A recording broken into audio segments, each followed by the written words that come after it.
Wapi wanangu, mbona ukimya sana darasani? Kazi yangu iko wapi? Ongea mwanangu, wapi sikia mwanangu. Usimkolomea wewe sikia.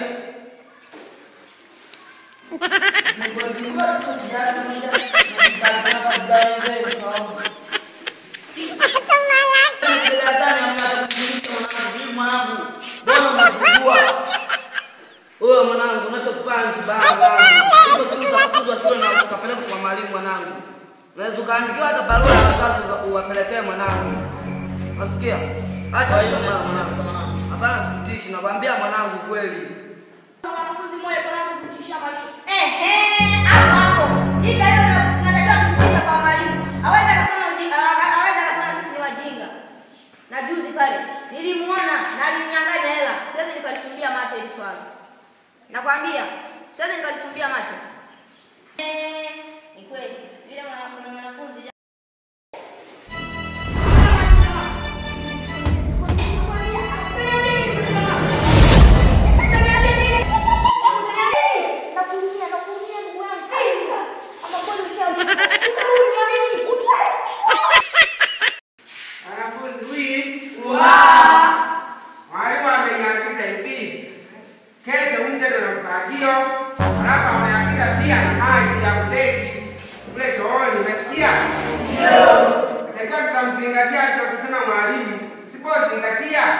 Najijua na nyie msanielewa hapo.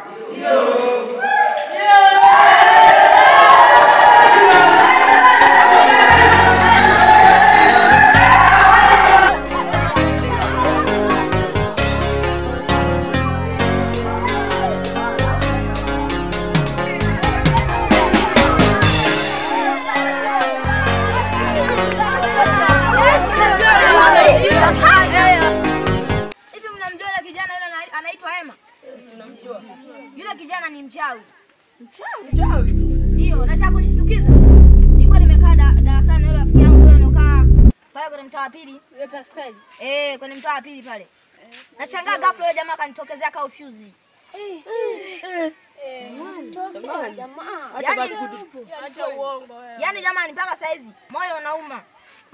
Naogopa hadi kwenda nyumbani. Ila kweli. Kweli kabisa. Uko unatupiga. Kweli. Mbona kunijibiza? Kawaje? Ama kweli nyie leo mniamini? Kama kunibishia, nibishieni. Lakini ukweli mimi nimeshawaambia wa kutoka moyoni. Subiri, alafu kuna siku na mimi nilimuona. Ilikuwa siku gani? Kwani yule anayekaa kwa mama Shabu muuza mkaa kule? Ndio. Kuna siku nilimuona alikuwa na kuna siku nilikuwa nafagia nyuma ya darasa kule. Nikahisi kama nipigwa na kitu. Kugeuka nyuma nikamuona yule kijana anaenda hivi. Sasa nikashangaa. Baadaye nikaokota mfagio. Siniutupa hivi, yani nimepigwa hivi. Nikautupa mfagio. Nikaokota mfagio. Yeye tunakuja kugeuka tena, nikamkuta hayupo.